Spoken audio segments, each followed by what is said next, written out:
Imagine someone deeply wrongs you. Right. Like they steal from you, they insult you, they actively cause you pain. Now imagine being told that if you feel hurt by that interaction, well, you were the one in the wrong. Yeah, that's tough. It really is. Today, for you listening, we are looking at a philosophy that demands exactly that level of radical, almost impossible self-blame. And it's all in the pursuit of building a perfect soul. It is a massive challenge to our standard operating system. I mean, in modern society, we are deeply conditioned to protect our boundaries, right? Absolutely. We seek justice, we hold bad actors accountable. But the framework we are exploring today asks you to completely dismantle those defenses. Just tear them down. Exactly. It operates entirely by subtraction, basically stripping away everything you think makes you an individual. So we are doing a deep dive into a highly philosophical, really densely spiritual text from 2014. It's written by Su Feng, and it's titled Let Us Not Stop a Childlike Heart, translated by Konglong and Alien. And right off the bat, we need to clarify the unique landscape of this document because it is heavily steeped in a very specific syncretic religious framework. Definitely. You are going to hear references to the greatest creator, Lifechanyuan, Satan, and the Tao. And, it really helps to understand how those disparate terms function together here. This author is blending different theological traditions to construct a completely new, uncompromising worldview. Right. So you have Lifechanyuan, which serves as the overarching spiritual community or like the ideal. You have the concept of the greatest creator, which represents a supreme divine source. Got it. Then you have Satan, which in this context often symbolizes the ego, material attachments, and earthly temptations. Okay, and then the Tao. Yeah, the Tao pulls from Eastern philosophy to represent the natural, inevitable flow and order of the universe. Okay, perfect. Now, I want to make this very clear for you listening.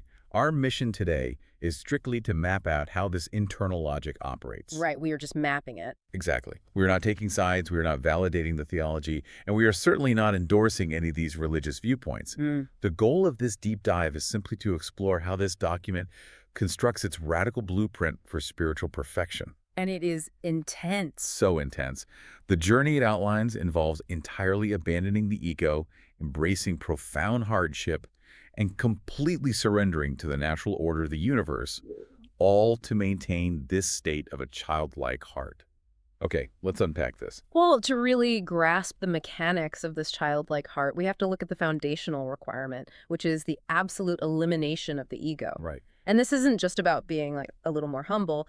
The philosophy argues that anyone walking this path must devote themselves entirely to the land, to humanity, to nature, and to the greatest creator. Entirely. Yes, it demands giving up your wisdom, your material wealth, and even your flesh and blood. See, that phrase, giving up your flesh and blood, is incredibly jarring. In a practical sense, how is a person meant to execute that in modern society? Because it sounds like it's asking believers to sever all human attachments, even to their own families or like their own physical survival. Well, the underlying logic here relies on severing the concept of ownership itself. As long as you claim ownership over your body, your family, your intellect, or, your bank account, you are tethered to the material world. You're stuck. Exactly. By giving up your flesh and blood, the author is demanding a deep psychological detachment. You might still occupy a physical body, but you no longer view it as yours. Wow. It reminds me of like an ultimate spiritual audit. Oh, I like that. Yeah, it's like the author is essentially asking believers to sit down at a cosmic accounting desk and literally zero out their balance sheet. Yes, exactly. You're returning to Satan what is Satan's, returning to the Creator what is the Creator's, and paying off all debts to Mother Nature. You zero out every single ledger until there's absolutely nothing left of your individual identity. What's fascinating here is the psychological mechanism this audit triggers. Like, why demand this extreme level of no ego? Right. What's the benefit? Because the ego is the surface area where a human being takes damage. If you have no ego, you inherently remove your capacity to be hurt, to worry, or to fear. Ah, so a fortress with no walls cannot be breached. Exactly. And if you own nothing, nothing can be stolen. If you have no pride, you cannot be insulted. Wow. The philosophy posits that by making yourself functionally nothing in the material sense, you become invulnerable in the spiritual sense.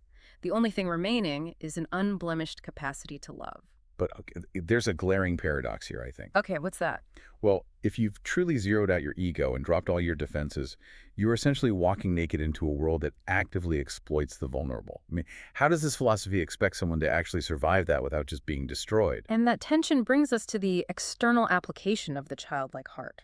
The author knows believers will interact with people who cause harm. But the prescribed reaction is where this framework fundamentally diverges from almost every modern psychological consensus. Which brings us back to that quote from the beginning of our deep dive. The assertion that we are wrong when we think others hurt us, and we must instead reflect and ask if we hurt others. Right. I have to maintain some deep skepticism here on behalf of anyone listening, because in our modern culture, we are taught to set boundaries. If someone is toxic, you cut them out. Yeah, that's standard advice. If someone wrongs you, you hold them accountable. This philosophy asks you to absorb the blow and ask yourself what you did wrong. How is this not blatant victim blaming? Or at best, acting out of pure cowardice to avoid confrontation? I mean, it is the most common critique of radical non-resistance. Well, And the author anticipates this exact reading and explicitly defends against it. how so? The text states clearly that this approach is not a psychological victory, meaning you aren't just tricking yourself into feeling better to cope with abuse. It asserts that it is not cowardice, and it is not an escape from reality. Instead, it is framed as the ultimate sign of maturity. But framing it as maturity doesn't necessarily explain the mechanics of it. Yeah. How does enduring mistreatment without pushing back equate to being mature? The text uses a very specific agricultural metaphor to illustrate this. It's the character of the ripe crop. The ripe crop. Yeah, think about a field of grain. When the crop is young and immature, it stands straight up. It's stiff, it's fighting the wind, trying to be as tall as possible. Okay, I can picture that. But when the crop is mature, when it is heavy with grain and ready for the harvest, it bows its head, it bends. True spiritual maturity, in this view, looks like bending. Believers are instructed to only measure if they are perfect and never to judge society or others. Okay, I see the poetic beauty in a ripe crop bending to the wind. But a gust of wind is an impersonal force of nature. Right. It's fundamentally different than a malicious person actively trying to exploit you. Does the text draw any line between spiritual maturity and just being a human doormat? If we connect this to the bigger picture, the distinction really lies in the internal emotional state. Okay, tell me more. A doormat absorbs abuse and builds up resentment, right? They feel crushed by the weight of the injustice. This radical accountability is about preventing that resentment from ever forming. I see. The text argues that we must love society, love our nation, and crucially, love all those who hurt us. If you allow yourself to feel victimized, your mind becomes poisoned with hate or a desire for revenge. And once you generate hate, the childlike heart is stopped. The spiritual blueprint is ruined. Exactly. So the goal isn't necessarily to change the bad actor's behavior. The goal is entirely about insulating your own soul from the corrosive effects of holding a grudge. You maintain a perfect, intact heart of love by refusing to audit other people's behavior. Yeah. You retain a total monopoly on responsibility. But that monopoly on responsibility logically leads to a tremendous amount of suffering. I mean, if you were entirely forbidden from fighting back and forbidden from even judging the people who hurt you, you are going to face intense struggles. Oh, absolutely. Why would a spiritual framework actively invite that level of pain into a person's life? Because in this ecosystem, pain isn't a bug. It is the core feature. It is the engine of transformation. Here's where it gets really interesting. The author uses a series of vivid biological metaphors to justify the absolute necessity of hardship. Yeah, they are very specific. The text argues that without experiencing bitterness and difficulties, human will and faith simply cannot be honed. And the examples are just striking. A lark can only become a phoenix in a raging fire. Right. A silkworm can only grow if it exfoliates. And a caterpillar can never become a butterfly unless it is trapped inside a cocoon. And if you look closely at the biology of those metaphors, there's a common thread. In each one, the creature doesn't just face an obstacle. The obstacle is the exact environment required to trigger the next stage of evolution. Oh, that's a great point. Take the silkworm exfoliating. Shedding skin isn't just a metaphor for growth. It is a period of extreme physical vulnerability and stress. Yeah, it's painful. And the caterpillar in the cocoon isn't just resting. It is literally trapped in a dark space, digesting his own body to transform. So the underlying logic treats earthly suffering as the necessary friction for a massive spiritual upgrade. If you don't have friction, you can't generate the heat needed to change your state of matter. Hardship is categorized objectively as a positive force. It is the fire that burns away the ego we discussed earlier. And because it is viewed as a positive force, the philosophy asks believers to do something deeply counterintuitive regarding ambition and reward. Oh, yeah. The expectation here is that you do all the hard work, the bleeding and the sweating, and then you just walk away. The text advises leaving all the sweet fruits of your labor for society to enjoy. And that ties directly back into the concept of detachment.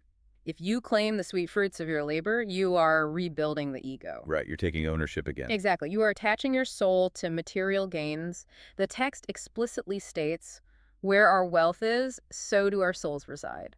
So if you attach your soul to the promotion, the nice house, the victory over an enemy, your soul stays stuck on earth. Yep. By taking the hardship, using it as friction to upgrade your soul, and letting everyone else fight over the material scraps left behind, you are effectively transferring your assets. You are accumulating your wealth in heaven. This raises an important question, though. Okay. If hardship is the tool for spiritual growth, and material life is just a temporary testing ground to accumulate heavenly wealth, how does this philosophy grapple with the ultimate earthly hardship? What is the mechanism for dealing with death? Well, a blueprint for the perfect soul absolutely has to address the end of the physical body. And this brings us to the final concept in the text called surrender to the Tao. Right. How does someone who has given up their ego, accepted radical accountability, and spent their life seeking the friction of hardship actually view their own mortality? Do they rush toward it? It is a delicate balance. The framework insists that believers should absolutely value and revere life. There is a line that says, "Today when we live, let us live happily." So no throwing your life away. Exactly. They aren't supposed to just end it. But simultaneously, they are instructed to completely eliminate the fear of death. And holding those two opposing thoughts, revering life while anticipating death, that requires a massive psychological pivot. It really does. The author manages this by redefining the nature of death itself. The source describes death not as an end, but as the fairest manifestation of the Tao in the human world. The fairest manifestation, Hit meaning me. it is the one rule that applies equally to the emperor and the peasant. No one can outsmart the Tao. Exactly. It comes for everyone. The text says death is where life is reborn. If we don't die here, we won't be born there. Death is just a doorway. The psychology of this is fascinating. If you have spent your life following this rigorous blueprint, if you have achieved those heavenly qualities by maintaining your childlike heart through all that suffering, you shouldn't just be neutral about death. Right. You should accept it with actual joy. Because it is graduation day, the exams are over. But what is truly striking about this final section is how this joyful acceptance of death trickles backward into how a person handles minor daily conflicts. Oh, yeah. There is an absolute, almost poetic non-resistance advocated in the final passages. The author writes that if anyone wants to take something from you, let him do it. You just let them have it. Yeah, if anyone behaves strongly or wants to use force, let him. If anyone wants to be the big tough hero, let him be the hero. It is a complete and total disengagement from the power struggles that define human history. The author actually refers to all these earthly fights over who is stronger, who wins, and who loses as just the tragedies of the short-sighted. It is such a grand, sweeping dismissal of everything we watch on the evening news. From the perspective of the Tao, those conflicts are microscopic. The text argues that the natural order controls everything, all these incredibly complicated political, social, or personal dramas that consume our energy. The author claims that behind all those complex appearances, it is just the simple rules and laws of the Tao operating. Trying to fight against those rules is like trying to punch a river to change its current. It just exhausts you. Perfect analogy. If you go against the Tao, everything you do will become void. The text compares human struggles to passing clouds. The only logical instruction, then, is to let it go. Stop punching the river. Let the current take you. So what does this all mean when we pull back and look at the entire scope of this blueprint for a perfect soul? Well, it seems the ultimate goal is to reach a state of absolute fluidity. Yeah. You literally let nature take its course. You refuse to attach yourself to anything, not your possessions, not your pride, not your grievances against the people who hurt you, and ultimately, not even your physical life. Right. You endure the fire and the cocoon so that you can have what the text calls an unrestrained journey and deposit your love in heaven. And an unrestrained journey is only possible if you are carrying zero baggage. From the radical self-stripping of the ego and the spiritual audit we started with, through the reframing of personal hurt as an opportunity for maturity rather than victimhood, leaning into the friction of hardship, all the way to greeting death with joy. It is an incredibly cohesive system of total surrender. It is uncompromising. Yeah. And for you listening, whether you view this text as a profound spiritual truth, a fascinating psychological experiment, or a radical philosophical framework, it offers an incredible lens on what it means to truly relinquish control. It really does. We spend so much of our daily lives trying to tighten our grip on everything around us, our careers, our relationships, our reputations.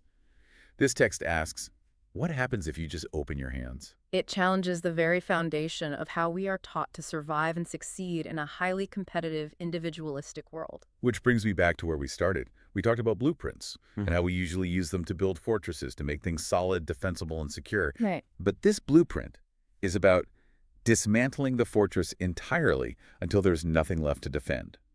So I want to leave you with a final thought to mull over as you go about the rest of your day. Okay. Think about your own life. Think about the little battles you fight, defending your ego in a meeting, holding on to a grievance against a friend who slighted you, or fighting for every little scrap of victory or validation on social media.